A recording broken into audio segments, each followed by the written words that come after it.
Hello, in this video I am going to be reviewing the process that a buyer goes through to buy a resale home in 2021, so stay tuned. Here we go.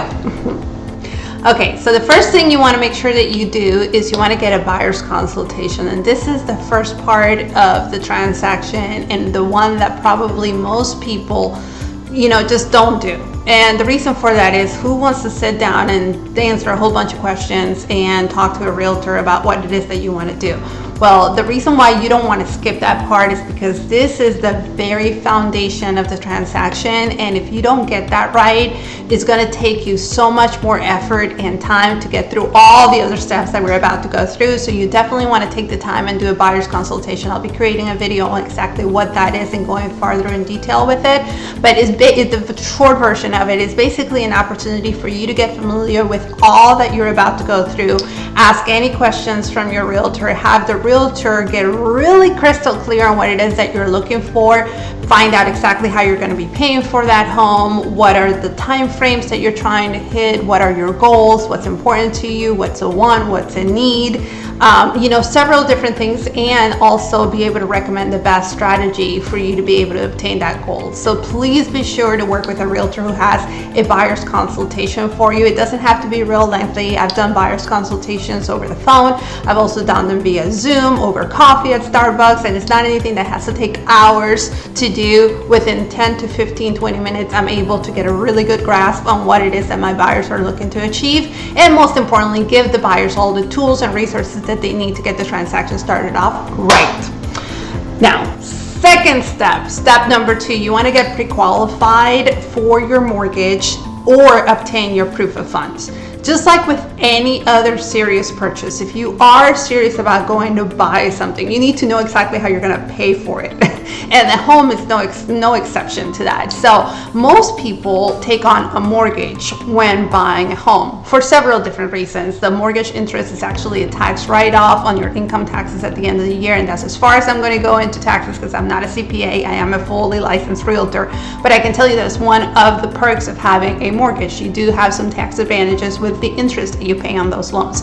However, if you are paying for the home in cash, then you would still need to get ready with proof of funds. So there's 2 ways that you can pay for a home, or maybe even 3, which would be a combination of both the first 2. The first one would be to take on a mortgage. Okay, so we want to make sure that we partner you up with one of our trusted lenders who can actually take a full application for you to be able to obtain that loan and give you what we call a pre-approval letter, which is what we're going to use to present this offer to the sellers in the future part of this video, and show the seller that you're not only willing and able to buy the home, but you're also ready because you've got your pre-approval letter already done, which is basically the bank saying yes, they're good for that loan.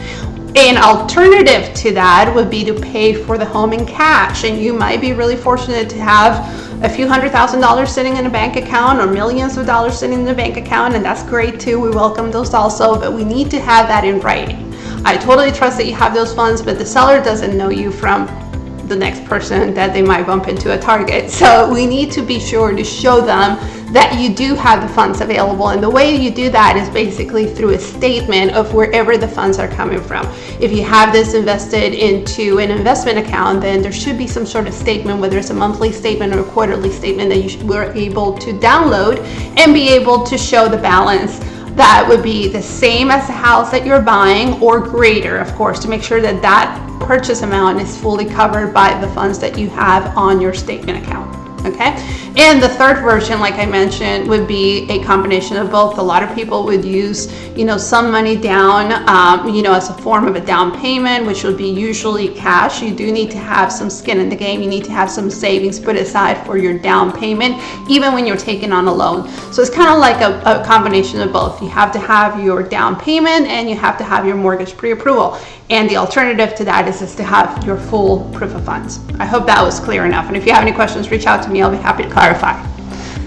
Now, the third part of the process is going to be going out and previewing homes and selecting the best home for you, as well as placing offers on those homes. So this is the part that most people think of when they think of buying a home and going out to see real estate and having those appointments and walking through all those homes and seeing yourself living in those homes. So this is a really popular time, and it's going to be one that I want to make sure that you guys enjoy. But in order to be able to enjoy that, I always need to go back to our very beginning and find out exactly what is important to you. And this is where it comes in handy, because I'll be showing you not only homes that you like, but that would also be in your price range based on what you have been approved for, or based on what your pre-qualification and your proof of funds shows. So to make the most out of this time, especially in this type of market as we're seeing here in 2021, you want to make sure that you're walking into the homes that you're going to be able to buy and also fit the criteria of what you're looking for. And when you find one that works for you, don't sit on it. Please don't sit on it, because it is such a busy market right now, and it is very much a seller's market, which means that there's a shortage of inventory, okay, and there's a lot of buyers wanting to buy those. So you need to be ready to make some serious decisions fairly quickly. Don't wait on it too long. If it works, go ahead and put your offer right away, and don't be surprised if there are other offers already on the table trying to get that home. As far as crafting your offer, I can help you through that, and I'll be creating some content as to what we can do to craft the best offer, the most compelling and more competitive offer, to make sure that yours gets accepted. Another thing that I'll be touching base on is not necessarily getting fixated on the color schemes that you might walk into a home and see. If maybe that seller happened to like red cranberry walls, just know that all of those things can be changed once you move into your home. Don't disqualify a home just simply because you don't like the paint color, or maybe you don't like the carpet. Carpet is one of those things that are the easiest types of flooring to replace. So give it the best opportunity and walk in with an open mind. Now, the fourth step, okay, which we're getting a little bit closer to the closing now, is when your offer is actually approved and you're going to be going into escrow, okay, and starting to process your mortgage. So let me just unpack that a little bit. Once your offer is approved, you typically would have to have a binder deposit. And when you put in your binder deposit, that's what is referred to as opening escrow. Typically, these funds are held by a title company where the closing will be held. It could be where the closing is held, or by an escrow account.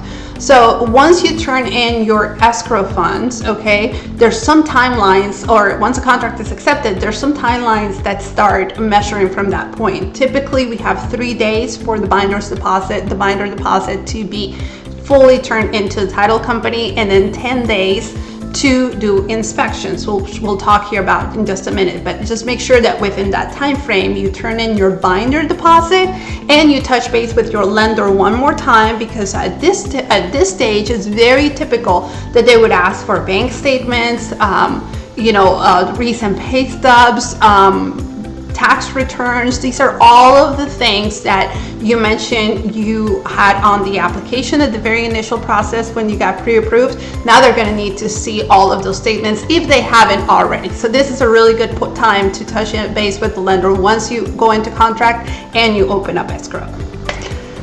Now the fifth step is going to be inspections and appraisals. So now you've got this home officially off the market. It's been set aside for you. The status could be pending or contingent upon inspections or appraisals. And let me just mention what that means. Okay, you have typically, with the contracts that I work with here in the Northeast Florida Association of Realtor board contract, we have 10 days for inspections, and the 10 days start counting from the day you went under contract. So you have just about a week and a half to get things inspected. And what I mean by that, you would want to have a home inspection, especially if you're buying a resale home, okay? So it's not a requirement, but it is highly recommended that you know about the plumbing situation in that home, the electrical, the roofing, the AC. Those are all things that neither you or me might be a specialist in, but you are making a big purchase. You're buying a home here, so you would want to know how those systems are working, and that's exactly what a home inspection would do for you. These are licensed home inspection companies that we work with. You're free to use whoever you want, but I have some great recommendations of reputable companies here in this area that could help you get the home inspected. And it's typically a buyer's expense. Depending on the size of the home, these inspections could run anywhere from $500 to maybe $1,000, and the variance might be square footage, whether there's a pool to inspect, whether there's a foundation that they might also need to inspect. You want to definitely have a home inspection. You want to definitely have a WDO inspection, which is a wood destroying organism inspection. And also the bank is going to require that you have an appraisal. And the reason why I put these two together is because the home inspection is going to inspect the condition of the home, like the physical condition of it, and the appraisal is going to check for the value. Okay, the value is going to fluctuate depending on the market. Right now, definitely values are going up because there's such a high demand. So the bank is going to want to confirm that what you have gone into contract, the number that your offer was accepted at, is actually guaranteed by an appraisal, that is worth what you are paying for it, in other words. So that's what the appraisal does. You order the home inspection as a homeowner. Again, you can choose whatever home inspector company you want, or I can offer some recommendations. As simple as calling, ordering the inspection, and paying it over the phone with a credit card. And the appraisal is something that the bank, your lender, offers. Okay, now if you're paying for this in cash, you may or may not want to have an appraisal, but if you do, then that would be something that you would arrange the appraisal for if you're paying in cash. If not, the lender would do it. And then let's say, we cleared inspections, everything looks good. If there's any necessary repairs or credits, I might have a conversation with the listing agent to see if that is something that could possibly be negotiated and worked into the transaction. Again, that does depend on the market right now with the way things are. Not every seller is willing to accommodate any kind of repair request, but it's worth asking. And I would definitely do my due diligence, make sure that, if there is something to be repaired, we can at least ask for it. And then the final step of the process would be your final walkthrough and the closing. This is the most exciting part. This is where you're actually going to be getting your keys and moving into your new home. But before you actually go sign on the dotted line, we always recommend that we do a final walkthrough. And the reason for that is you just want to make sure that nothing happened the night before where, something may have flooded. I've walked into, homes sometimes where they may have had an air conditioning leak right the day before closing. So those are all things that you want to make sure that are not happening right before you close. So it's always good practice to do a final walkthrough on the home, just to make sure that it's in the condition that you expected it right before you go to closing. And on the closing, be sure to prepare for at least 35-45 minutes of signing documents. It could be a little longer depending on how much questions you have, and it's okay to ask all those questions at that time.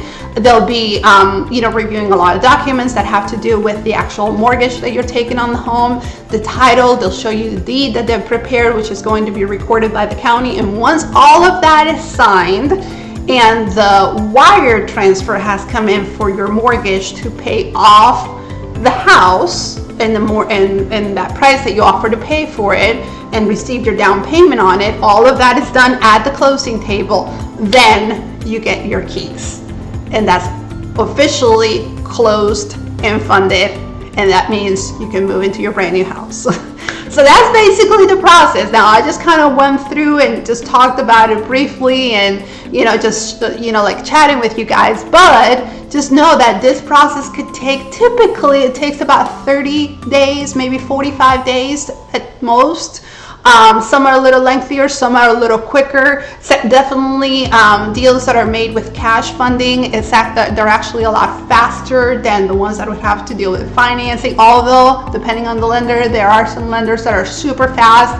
There are a few that I work with here in town that could do a closing within 3 weeks, as long as they have the documentation that they need from the buyer. So there's definitely a lot of little variances throughout the process. But when you are buying a resale, and I want to stress on the fact resale, because buying new construction, the process is very different. But what I just detailed here for you guys is buying a resale, a home that's already been previously owned by another person. the seller in this case, and you are, buying it as the buyer. So that's typically the process that we go through. Should you have any questions, don't hesitate to contact me. I'll have all my information here on the link below, and also be sure to grab my free seller's guide, just a freebie, something to get you prepared. Until next time, I'll see you on the next video. Talk to you soon.